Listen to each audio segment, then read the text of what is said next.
Heroes Like Us is a series intended at sharing comic book characters from various backgrounds and identities. We won't always get everything right, so feel free to make amendments and corrections in the comments. They're always appreciated.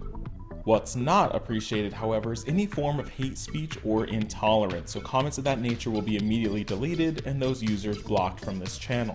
This is a place of education and celebration.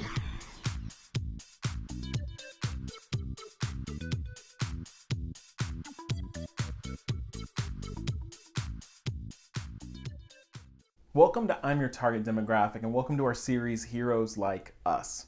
This is a bit of a different identity here. This topic today is post-traumatic stress disorder, and we're going to look at some comic book characters that seem to be struggling with the same thing. This has been requested a lot. I have over 50 Heroes Like Us videos, and all over the place this suggestion has come up that I think people out there, and this might be you, have gone through something.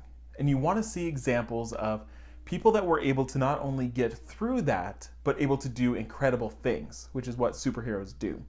So we're going to talk about a handful of characters that have gone through something and still find the courage to go on.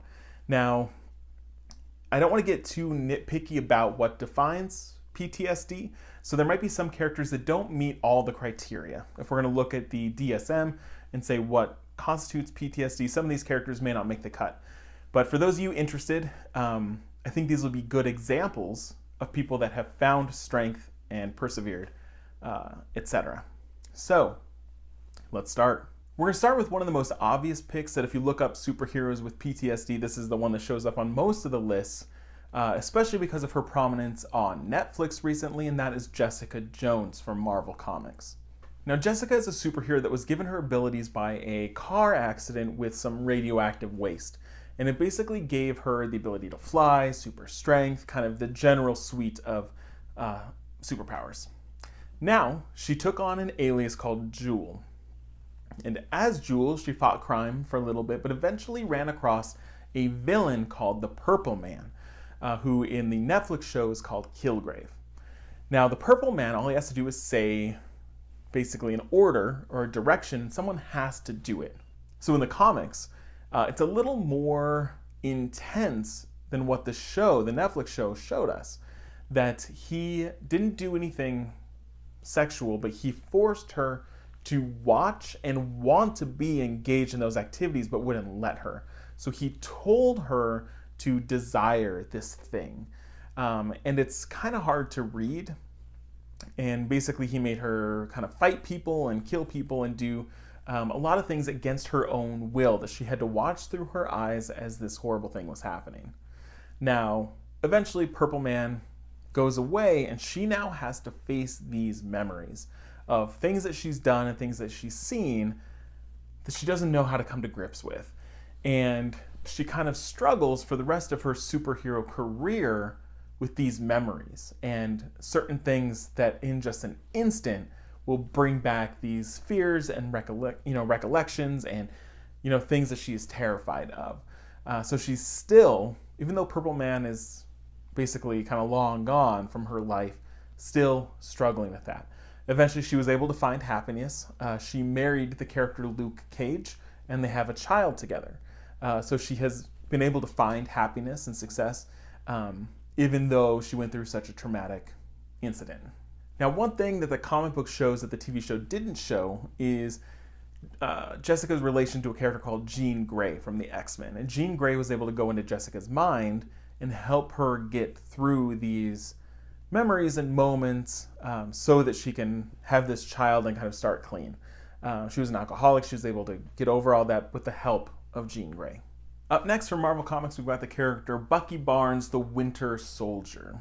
Now, Bucky was thought dead for a long time, and he was the sidekick of Captain America, thought he lost him, but it turns out this whole time Bucky was kind of brainwashed and trained to become this assassin called the Winter Soldier.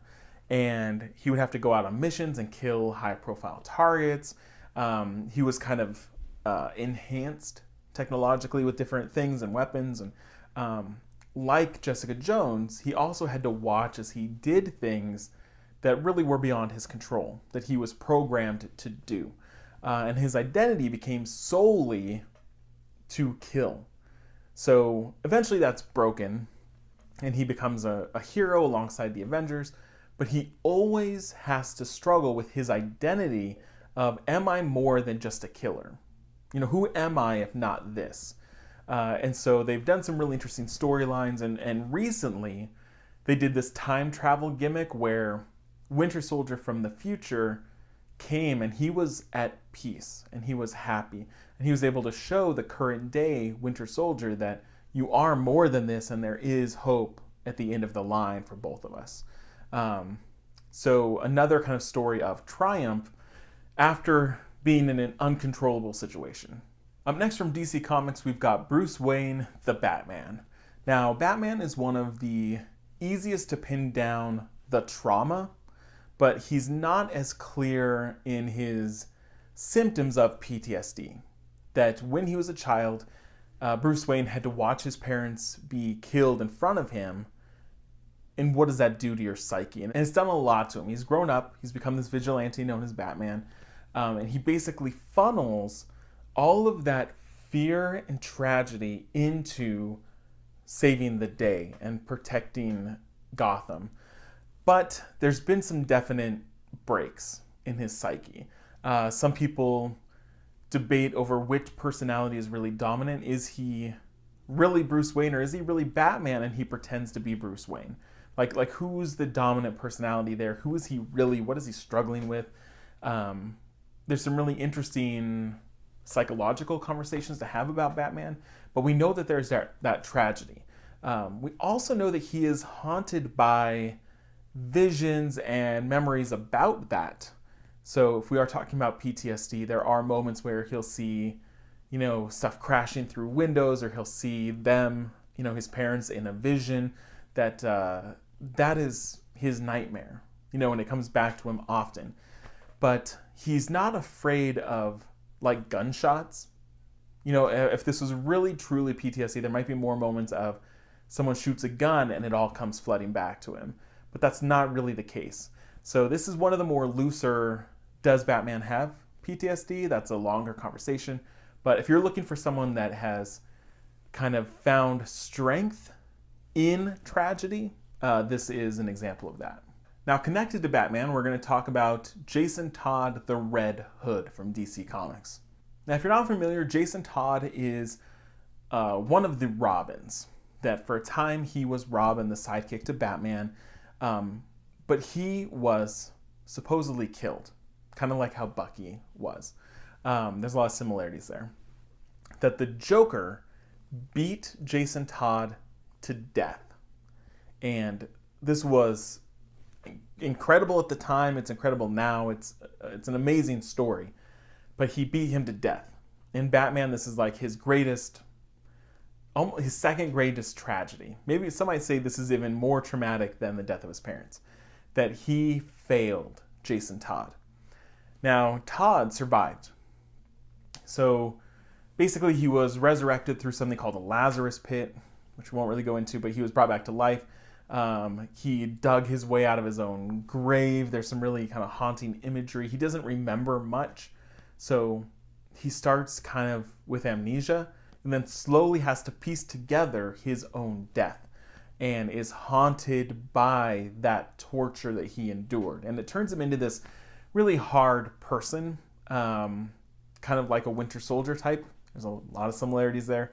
And so Todd constantly struggles with, why did you let me die? Why didn't you save me? All sorts of traumatic stuff. He's also a perfect opposite to Batman. That Batman is very much like, I won't kill, where Red Hood is very violent and will do whatever it takes to stop people. So he shows that other side of the coin. Like if Batman were to be truly the hand of justice, what would that look like? Red Hood shows us the other side of that coin. Now, up next, we've got She-Hulk, Jennifer Walters from Marvel Comics. Now, She-Hulk, let's start back at the beginning. Jennifer is the cousin of Bruce Banner, and she's a lawyer, and she was in kind of the middle of this firefight with some mobsters that were trying to kill someone that was going to testify against them, and she was shot, and she was dying, and she was bleeding out. Bruce, her cousin, had no option but to give a blood transfusion, which included his gamma-irradiated blood. So it basically turned her into a version of the Hulk. She's not, you could debate this, I don't think she's as powerful as the Hulk. She has control over this transformation, so she can turn into the She-Hulk whenever she wants. She remains intelligent. She's not savage. So she turns into the She-Hulk. And she will live her life as the She-Hulk. So she will go into courtrooms looking like that. It's very different than the dynamic with Bruce Banner and the Hulk. So that's her origin. Now we flash forward to a current story arc, the Civil War II. Now, Bruce Banner the Hulk is about to go wild. He's about to turn into the Hulk and destroy things, but he's prepared for this, and he's given a weapon to Hawkeye, Clint Barton. He's given him an arrow, and he said, "This arrow will kill me if you shoot it at me before or as I'm turning into the Hulk." Now, this is all in place. Jennifer Walters, She-Hulk, is fighting Thanos, and Thanos has arrived. He's destroying stuff, and he just beats her down, and he knocks her out. She's unconscious. Now, this is when the Hulk starts to Hulk out, and Clint Barton shoots the arrow and kills Bruce Banner. Now, Jennifer Walters is unable to do anything about this because she's knocked out. So when she wakes up, and it takes a while, she's asleep, she's unconscious for most of this event. She wakes up and she realizes what's happened, and she now is haunted by that she was unable to save Bruce. So both the memory of being defeated by Thanos and being able to, not being able to save Bruce, both haunt her. And for a time she involuntarily turns into a gray version of the She-Hulk, which is savage, that she does not have control over, that she's kind of lost the grip here, that she's lost control. Now, eventually she's able to get over this. She is counseled and given a kind of psychedelic prescription that allows her to go on this journey through her mind where she can confront Thanos and communicate with Bruce. And through these encounters, she is able to forgive herself and regain control and become the green She-Hulk again. So she had a stint where she was haunted and traumatized by that event and was so impacted that her usually firm control of her power became savage. So she's a prime example of losing that control and struggling to regain that control in times of tragedy. Now, our last hero today is from DC Comics, Jessica Cruz, the Green Lantern. Now, long before she became a Green Lantern, Jessica Cruz was involved in, her and her friends were out hiking or, they're out in the woods, whatever, and they stumble upon some mobsters that were burying bodies. Now, obviously, there can't be any witnesses, so these mobsters shoot. Jessica survives. She then holes up in her room for years. I think for 4 years. She locks herself in there. She won't talk to anyone. She has this debilitating anxiety about the world outside and how safe it is for her, and the regret of not being able to do anything and watching her friends die. It's all very intense. This fear attracts what's called Volthoom. And Volthoom gives her a ring, which is the Ring of Volthoom. And it's like a Green Lantern ring. But it doesn't come from willpower, it comes from fear. And it harnesses this fear, and it literally kills her from the inside out. That it's kind of taking everything from the host until it eventually moves on. So she becomes kind of this villain for a time, powered by this fear. Now, she is strong enough to overcome the dominant will of Volthoom. So with the help of Batman, who actually shows up and talks to her about tragedy and overcoming this and willpower, he kind of convinces her to fight back.